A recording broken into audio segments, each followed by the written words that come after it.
എല്ലാവർക്കും നമസ്കാരം. First of all thank you so much for coming. Anomie ഒരു theatrical experience movie തന്നെയാണ്. ഇത് എൻ്റെ സിനിമ അല്ലെങ്കിൽ വേറൊരു ആക്ടറിന്റെ സിനിമ എന്നൊന്നുമില്ല. ഇത് കംപ്ലീറ്റ്ലി റിയാസ് മാറാത്തിന്റെ സിനിമയാണ്.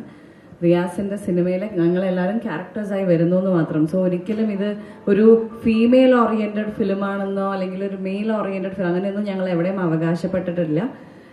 ഇത് ഈ കഥയിൽ ഞങ്ങളെ ആകർഷിച്ചതും എനിക്ക് തോന്നുന്നു ഈ ക്ലൈമാക്സും അതിന് മുൻപ് വരുന്ന ട്വിസ്റ്റും ഒക്കെ തന്നെയാണ്. അപ്പം അത് വർക്കൗട്ട് ആയി എന്ന് അറിയുന്നതിൽ ഒരുപാട് സന്തോഷം. എനിക്ക് കിട്ടുന്ന മെസ്സേജുകളും അല്ലാതെ വരുന്ന ഫേസ്ബുക്ക് പോസ്റ്റുകളും കമന്റുകളും ഒക്കെ നമുക്ക് കാണുന്നതിൽ നിന്നും മനസ്സിലാക്കാൻ പറ്റുന്നത് ഞങ്ങൾക്ക് കണക്റ്റായ ആ ഒരു ഫാക്ടർ ഓഡിയൻസിന് കണക്റ്റായി എന്ന് തന്നെയാണ്. നമ്മളും ഈ ഒരു സിനിമയിൽ നമുക്ക് ഇപ്പോൾ ഒരു 2 മണിക്കൂർ സിനിമയാണെങ്കിൽ ആദ്യത്തെ മിനിറ്റ് തൊട്ട് അവസാനത്തെ മിനിറ്റ് വരെ എല്ലാം കണക്റ്റ് ആവണമെന്നില്ല. പക്ഷെ അതിൽ കണക്റ്റ് ആവേണ്ട മെയിൻ സംഭവം ശരിക്കും പറയുകയാണെങ്കിൽ സെക്കൻഡ് ഹാഫും ക്ലൈമാക്സും ഒക്കെ തന്നെയാണ്. അപ്പം അതിൻ്റെ ആ ട്വിസ്റ്റ് വർക്കായി എന്ന് വരുന്ന കമൻസ് ശരിക്കും ഞങ്ങൾക്ക് തോന്നുന്നു ഞങ്ങളുടെ ജഡ്ജ്മെന്റ് ശരിയാണ് എന്ന് തോന്നിപ്പിക്കുന്ന രീതിയിലുള്ള കമൻസുകളാണ്. അപ്പം അതിൽ ഒരുപാട് സന്തോഷം. കാരണം ഒരുപാട് ടെക്നിക്കൽ ക്വാളിറ്റീസ് ഉള്ള ഒരു മൂവിയാണ്. അത് ഇവിടെ സിനിമ തിയേറ്ററിൽ പോയി കണ്ടവർക്ക് മനസ്സിലാവും. കാണാത്തവർ please go watch it in the theatres.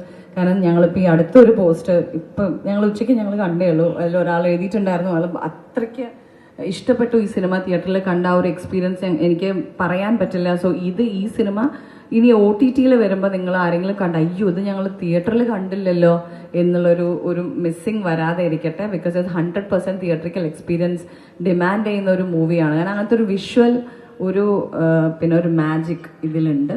അപ്പം അത് തീർച്ചയായിട്ടും നിങ്ങൾ തിയേറ്ററിൽ പോയി കണ്ടാൽ തന്നെ അറിയുള്ളൂ.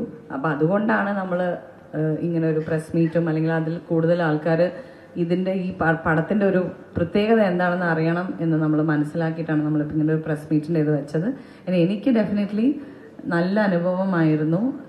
ഈ ക്യാരക്ടറും എനിക്ക് ഒരുപാട് ഇഷ്ടപ്പെട്ടു. ഈ കഥയും അല്ലെങ്കിൽ ഈ ഒരു ഗ്രൂപ്പിൻ്റെ കൂടെയുള്ള ഒരു എക്സ്പീരിയൻസ് എന്ന് പറയുന്നതും ഞാൻ ഒരുപാട് നമ്മൾ എൻജോയ് ചെയ്തൊരു പ്രോജക്റ്റ് തന്നെയാണ്. അതിൽ നമുക്ക് കിട്ടുന്ന ഈ ഒരു റെസ്പോൺസിൽ നമ്മൾ ഒരുപാട് സന്തോഷമുണ്ട്. ഇതൊരു കുറച്ച് എന്താ പറയുക, എപ്പോഴും വരുന്ന ഒരു സിനിമയല്ല ഇത് ഇടയ്ക്ക് സംഭവിക്കുന്ന ഒരു സിനിമയാണ്. ഇത് നമുക്ക് കണ്ടുകൊണ്ടിരിക്കുന്ന സിനിമകളിൽ നിന്ന് അയ്യോ അതുപോലെ ആയില്ല ഇതുപോലെ ആയില്ല അങ്ങനെയുള്ളൊരു മൂവിയേ അല്ല. ഇത് തീർച്ചയായിട്ടും ആൾക്കാരെ സർപ്രൈസ് ചെയ്യുന്ന, ഇതുവരെ മലയാളത്തിൽ നമ്മൾ ട്രൈ ചെയ്യാത്ത എലമെന്റ്സ് ഉള്ള സിനിമയാണ്.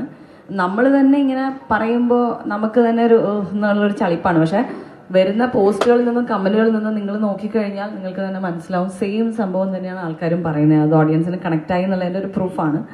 സോ ഡെഫിനറ്റ്ലി തിയേറ്ററിൽ പോയി കാണുക. തിയേറ്ററിക്കൽ എക്സ്പീരിയൻസ് ആയിരിക്കും ഫോർ ഷുവർ. അതൊന്നും ഒരിക്കലും നിങ്ങൾ ഇത് തിയേറ്ററിൽ കണ്ടില്ലെങ്കിലും എന്താണെന്നുള്ളൊരു ഫീൽ എന്തായാലും വരില്ല. അത് ഞങ്ങൾ ഗ്യാരണ്ടി തരുന്നു.